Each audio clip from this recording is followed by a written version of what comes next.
18ஆம் நூற்றாண்டு தமிழக வரலாறு.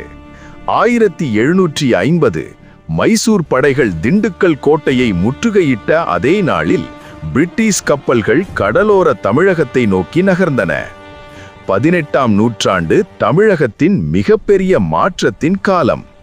1740களில் சந்தா சாஹிப் கர்நாடக போர்களில் பிரெஞ்சுக்காரர்களுடன் கூட்டணி வைத்தார். 1764 ஹைதர் அலி திண்டுக்கல் கோட்டையை கைப்பற்றினார். பாளையக்காரர்கள் எதிர்த்தனர்.